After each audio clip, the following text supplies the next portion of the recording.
Sveiki visi, aš grožiameisterė Viktorija. Šiandien kviečiu pažiūrėti video pamoką, kaip atlieku štai šį dizainą. Ir pradėsime nuo to, kad pasidėsime norimas spalvas. Tai gali būti geliniai dažai, geliniai lakai.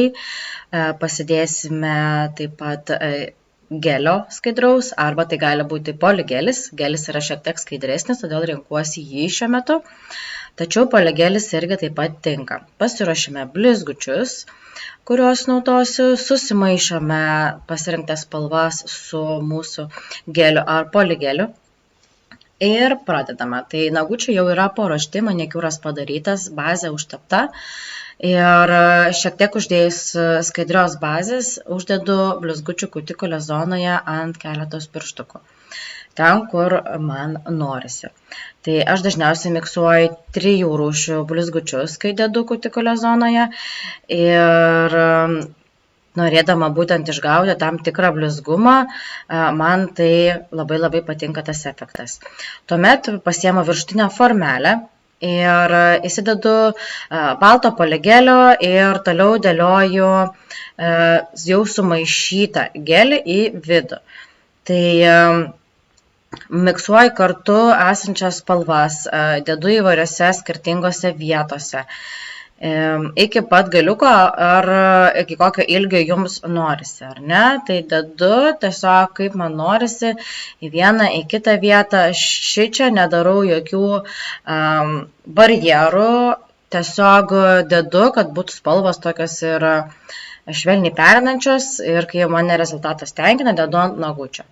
Imu kitą formelę, ruošiu kitą nagutį ir čia ant šito būtent darysiu prancūzišką ir būtent prancūzo pilvelio vietoje čionais dedu poligelį, jau sumaišytą su spalva ir dar tam tikrose vietose įmaišau spalvų įvairių, kaip man norisi, ir tuomet sutvarkiusi su poligelio teptuku, taip kaip mūsų pilvelis turi atrodyti, dėsiu ant nagučio.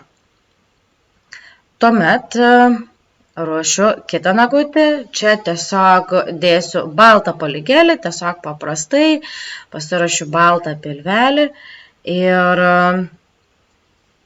jį uždėjus lygiai taip pat pasiruošiu ir dar vieną nagutį. Šiam nagučiui jau iš karto naudosiu šiek tiek vėl spalvų. Suformuoju pilvelį, kaip turi būti. Jeigu norisi daugiau spalvos, galima su pagaliuku tiesiog dalį medžiagos nuimti ir vėl uždėti, jokių problemų nėra, viskas priklauso nuo fantazijos.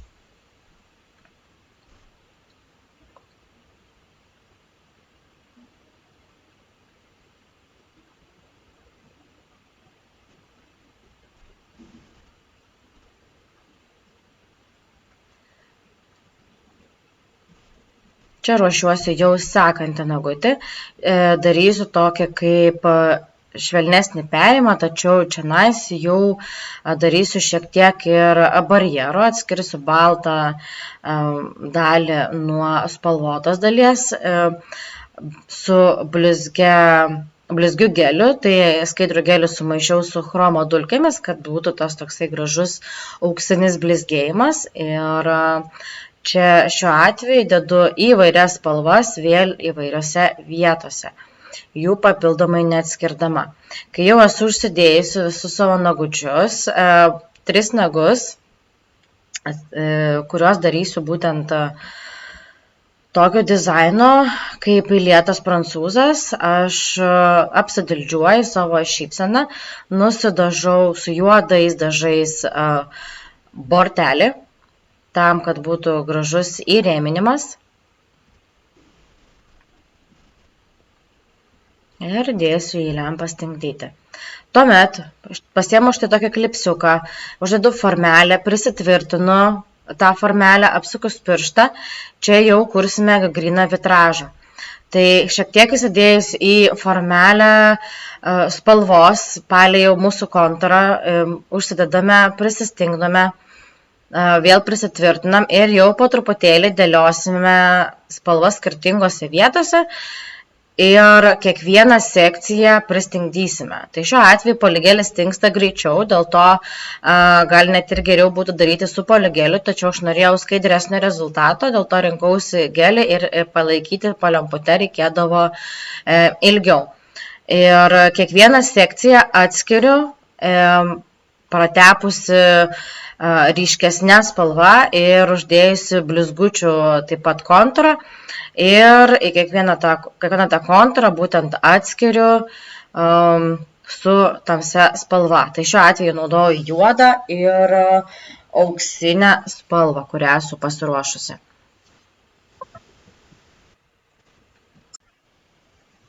Taigi, tęsime toliau. Ir vėl to pačiu principu naudojame savo spaustuką, kad jisai prilaikytų mūsų formelę ir dėliojame savo spalvas taip, kaip mums norisi ir kiekvieną kartą atskiriame barjerais.